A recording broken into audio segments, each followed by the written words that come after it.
bringing you a first look at the sports stories in the morning's newspapers. Joining us are The Guardian's Jonathan Liu and The Mirror's chief football writer, John Cross. Welcome to you both, gents. We'll come to you shortly. Let's quickly run you through the back pages. Starting with The Express, their main story, as you can see there, in the nick of time, talking about Newcastle's record signing, Nick Woltermeyer. In The Telegraph, their main story, they focus on Rubenamorim as pressure ramps up on the Manchester United manager. Amorim to hold talks on future, they say. In The Mirror, Ruben crisis talks. Also the focus there on the Manchester United manager. They also make mention of Trent Alexander-Arnold ready for Anfield reunion with Real Madrid. That's after Real Madrid draw Liverpool in the Champions League. In The Guardian, lots of focus, isn't there, on Ruben Amorim. Club figures believe Amorim may quit as tactics questioned. They also make mention of Tour de France winner Chris Froome, who breaks his back during horror crash in training. In The Time, again, Newcastle the focus. Newcastle agree deal for £65 million striker.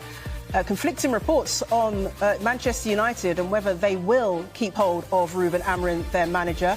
Here they say, we will stand by Amorim. In the Metro, nowhere to hide.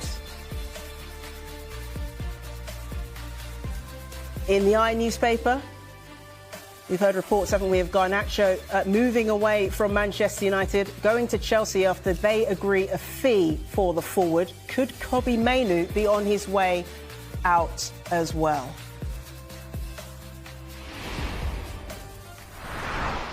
Yeah, lots of focus there, as you see, gents, on that record signing for Newcastle. Jonathan, Nick Woltermeyer, 6'6". What is he going to bring to this Newcastle side?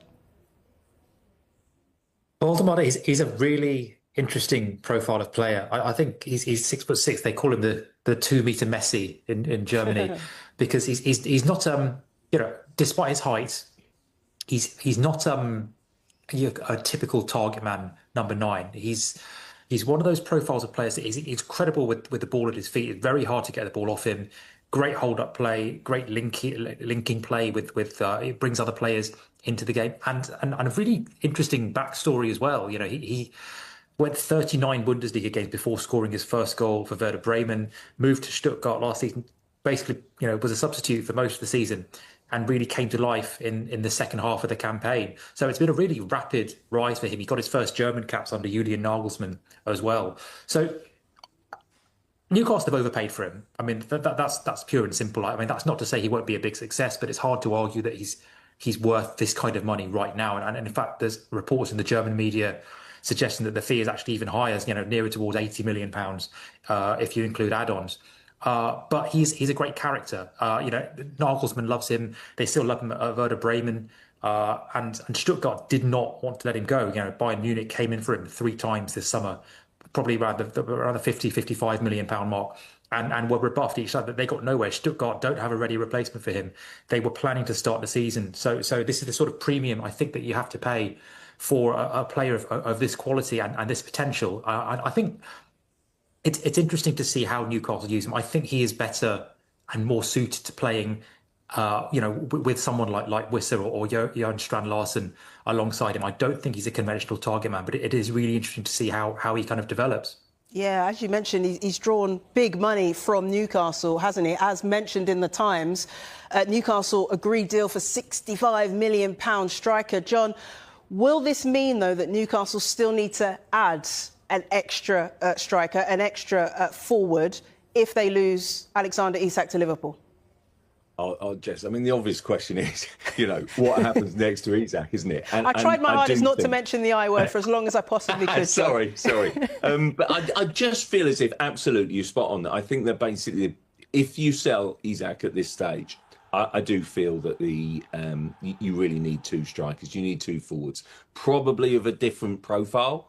Johnny, in many ways, kind of painted a picture there of a non-conventional number 9, but also a striker in Voldemar that basically actually has qualities that Isak brings, i.e., good on the ball, kind of drifts and sort of kind of very good control.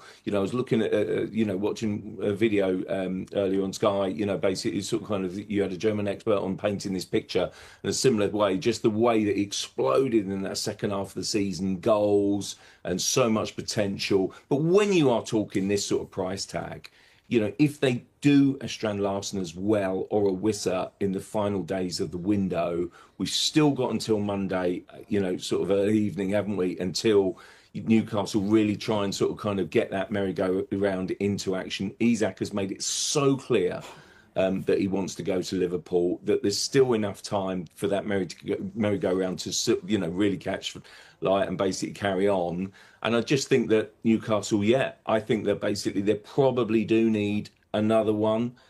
Simply, I was at the game the other night, and basically they look short of striker options. They look short of options in their squad, frankly, with the squad. And if you lose someone as talented and as brilliant as Isak, and basically if Liverpool then go a little bit higher, and they will do, I think, given any sort of encouragement, then I think they're massive shoes to fill, and I think it probably requires more than just one player. I wonder whether, if you're signing a big striker, then perhaps the Wissa, who's almost sometimes a bit of a more of an inside forward or wide forward, might be a better complement. But, I do think it's going to be a crunch few days, and frankly, almost an exciting few days in this transfer window in the merry-go-round.